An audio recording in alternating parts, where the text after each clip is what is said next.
শ্ৰীমদ ভাগৱত গীতা, যিখন গ্ৰন্থ বৰ্তমান সময়ত সমগ্ৰ বিশ্বতে সমাদৰ লাভ কৰিবলৈ সক্ষম হৈছে। সেই শ্ৰীমদ ভাগৱত গীতা ভগৱান শ্ৰীকৃষ্ণ আৰু অৰ্জুনৰ মাজত হোৱা কথা বতৰাৰ কিছু অংশ। শ্ৰীমদ ভাগৱত গীতা মহাভাৰতৰ যুদ্ধৰ সময়ত যেতিয়া অৰ্জুনে যুদ্ধক্ষেত্ৰত নামিছিলে, সেই সময়ত কৃষ্ণক সাৰথি হিচাপে লৈ অৰ্জুনে যুদ্ধক্ষেত্ৰত নামোতে সন্মুখত আত্মীয়সকলক দেখি বহু ক্ষেত্ৰতে যুদ্ধ কৰিবৰ বাবে অপ্ৰস্তুত হৈছিল, যাৰ বাবে ভগৱান শ্ৰীকৃষ্ণই বিভিন্ন কথা অৰ্জুনক আগত ব্যক্ত কৰিছিল। সকলোকে লহৰ কৃষ্ণলৈ স্বাগতম জনাইছোঁ।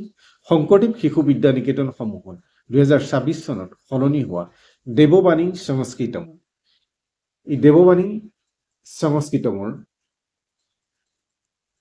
পঞ্চম শ্ৰেণীৰ নৱমঃ পাঠঃ গীতামৃতম, শ্ৰীমদ ভাগৱত গীতাৰ দ্বাদশ অধ্যায়ৰ কেইটামান শ্লোক, ইয়াত 5টা শ্লোক তুলি ধৰা হৈছে।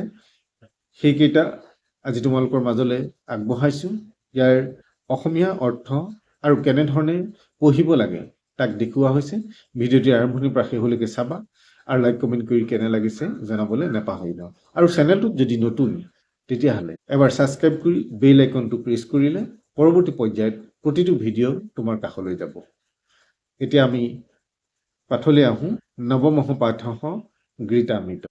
পাঠৰ আৰম্ভণিতে তোমালোকে এটা কথা জনা ভাল যে এই শ্লোকখিনি ক'ৰ পৰা দিছে। এই শ্লোকখিনি দিয়া হৈছে শ্ৰীমদ ভাগৱত গীতাৰ দ্বাদশ অধ্যায় ভক্তি যোগৰ পৰা। ইয়াত 12 নম্বৰৰ শ্লোকৰ পৰা 15 নম্বৰৰ শ্লোকলৈকে সন্নিৱিষ্ট কৰা হৈছে। ইয়াৰ আগৰ শ্লোকখিনি আগৰ শ্ৰেণীত দিয়া হৈছে আৰু পাছৰখিনি পাছৰ শ্ৰেণীত দিয়া হৈছে। মুঠতে দ্বাদশ অধ্যায়টো সম্পূৰ্ণকৈ এবাৰ বিদ্যাভাৰতীয়ে আমাৰ সংস্কৃত পাঠ্যপুথিত সন্নিৱিষ্ট কৰিছে। গতিকে প্ৰথম শ্লোকটোত অৰ্থাৎ দ্বাদশ অধ্যায়ৰ 11 সংখ্যক শ্লোকত কি কোৱা হৈছে এফালৰ পৰা চাবা। অথৈতপ্যশক্তোসি কৰ্তুং মজ্জুগমাশ্ৰিতঃ সৰ্বকৰ্মফলত্যাগং ততঃ কুৰু যতাত্মৱান। অৰ্থ হ'ল, যদি তুমি মোৰ আশ্ৰয় গ্ৰহণ কৰি এই ভক্তিযোগ সাধন কৰিবলৈকো অসমৰ্থ, তেন্তে সংযত চিত্ত কৰি সকলো কৰ্মৰ ফল ত্যাগ কৰা। অৰ্থাৎ কৰ্মৰ ফলাফল আশা নকৰি সকলো ভগৱানৰ চৰণত অৰ্পণ কৰিব লাগে। তাৰ পিছৰ শ্লোকত কি হৈছে, শ্ৰেয়ো হি জ্ঞানমভ্যাসাৎ জ্ঞানজ্ঞানং বিশিষ্যতে জ্ঞানাৎ কৰ্ম ফল ত্যাগঃ ত্যাগশন্ত্ৰিয়ন্তৰম। অৰ্থাৎ কাণ্ডজ্ঞানহীন অভ্যাসতকৈ জ্ঞান শ্ৰেষ্ঠ, জ্ঞানতকৈ ধ্যান শ্ৰেষ্ঠ আৰু ধ্যানতকৈও কৰ্মফল ত্যাগ শ্ৰেষ্ঠ। কিয়নো কৰ্মফল ত্যাগ কৰিলে লগে লগে পৰম শান্তি লাভ হয়।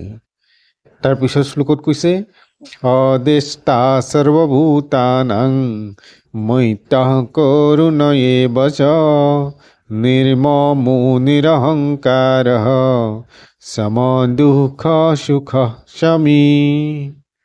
যি কোনো জীৱৰ প্ৰতি বিদ্বেষ ভাৱ নাৰাখে, যি সকলোৰে প্ৰতি মিত্ৰভাৱাপন্ন আৰু দয়ালু, যি মমতাহীন আৰু অহংকাৰ মুক্ত, সুখ আৰু দুখক সমানে গ্ৰহণ কৰিব পৰা আৰু ক্ষমাশীল।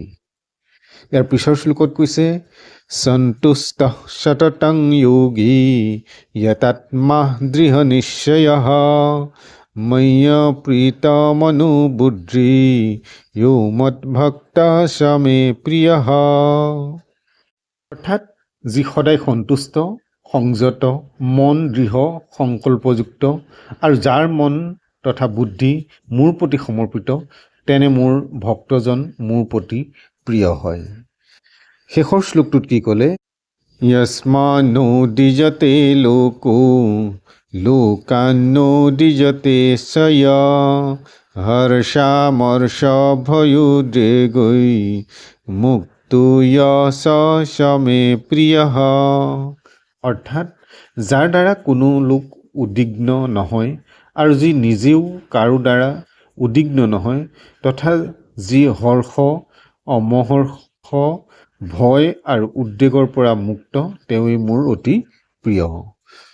গতিকে ইয়াৰ পিছতে প্ৰশ্নোত্তৰ বিশেষ নাই, প্ৰশ্নোত্তৰ বুলিবলৈ কেৱল মিলাবলৈ দিয়া হৈছে, সেইটো দেখুওৱা হৈছে। চাবা, সেইকেইটা দিয়া হৈছে অদেষ্টা সৰ্বভূতানাং মৈত্য কৰুণ এবচ ময়োপ্ৰীত মনোবুদ্ধিও য় মে প্ৰিয় হৰ্ষামৰ্ষ ভ্ৰয়ুগ্ৰৈমূৰ্তঃ য়ঃ স মে প্ৰিয় সৰ্বকৰ্মফলত্যাগং তৎকুৰু য়ৎ আত্মবান। আজিলৈ ইমানতে সামৰিছোঁ। পৰৱৰ্তী নতুন ভিডিঅ'লৈ আহিম। নমো নমঃ।